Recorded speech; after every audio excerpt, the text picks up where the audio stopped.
తన పేరు కోమలి. వయస్సు 18 సంవత్సరాలు.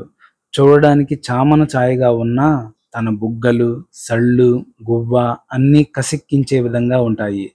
తను డిగ్రీ చదువుకుంటూ హాస్టల్లో ఉండేది. తనకి ఒక బాయ్ ఫ్రెండ్ ఉన్నాడు. అతను ఇంటర్‌లో ఉన్నప్పుడే పరిచయం అయ్యాడు. చాలా అందగాడు, చురుకైనవాడు. తను మాట్లాడుతుంటే లోకాన్ని మర్చిపోయేది కోమలి. అతని మాటల గారడీతో అతనికి ఎప్పుడో లొంగిపోయింది.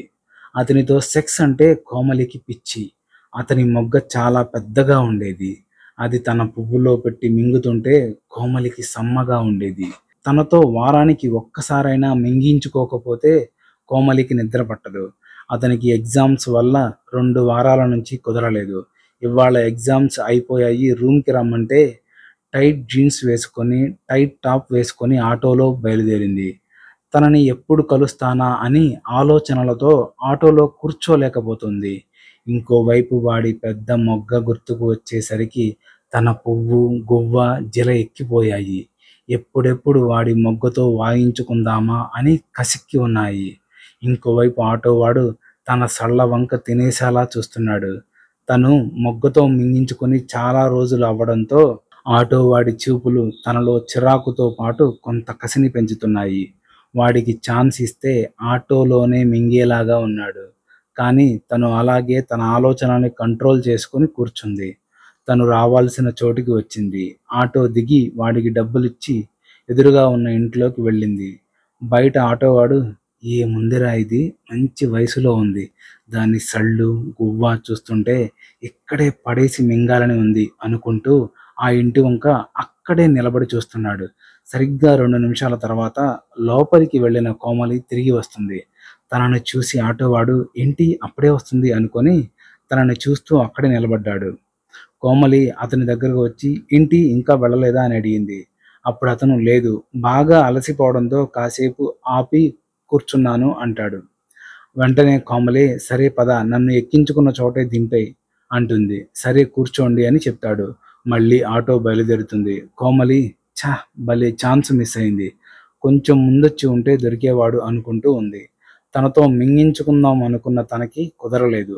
ఇప్పుడేమో ఒంట్లో మొదలైన జల తగ్గేలా లేదు. ఏం చెయ్యాలా అని ఆలోచిస్తుంది.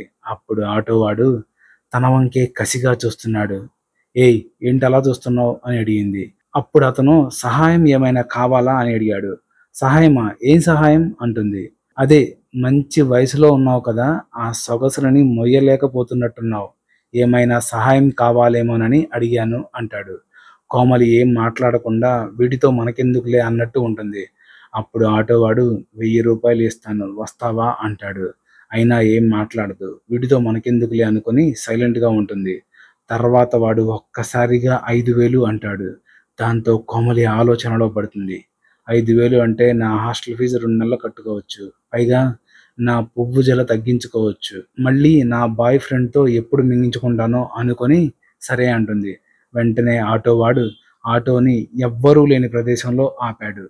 కోమలి కిందకి దిగింది. తనని చెట్ల పొదల్లోకి తీసుకెళ్ళి అక్కడ ఒక పెద్ద చెట్టుకి ఆనించి కోమలిని కౌగిలించుకొని ముద్దులు పెడుతున్నాడు.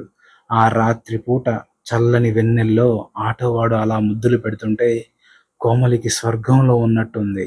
వాడి ముద్దులకి తన ఒంట్లో అగ్గి రాజుకుంది. తర్వాత వాడు తన టాప్ తీసేసి సళ్ళు నొక్కుతూ ఒళ్ళంతా ముద్దులు పెడుతున్నాడు. కోమలి కూడా ఎదురు ముద్దులు పెడుతూ అతనికి సహకరిస్తుంది.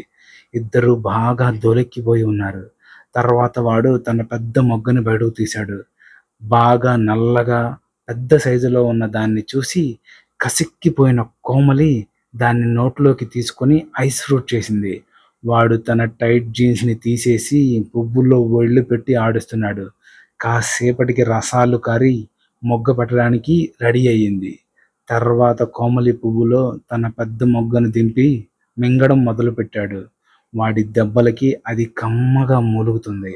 అలా వాడు ఒక అరగంట మింగి కార్చేశాడు. వాడి నాటు దెబ్బ బాగా నచ్చిన కోమలి ఆ రాత్రి అక్కడే ఇంకో 4 సార్లు మింగించుకుంది. తర్వాత తనకు జల పుట్టినప్పుడల్లా ఆటో వాడితో మింగించుకునేది.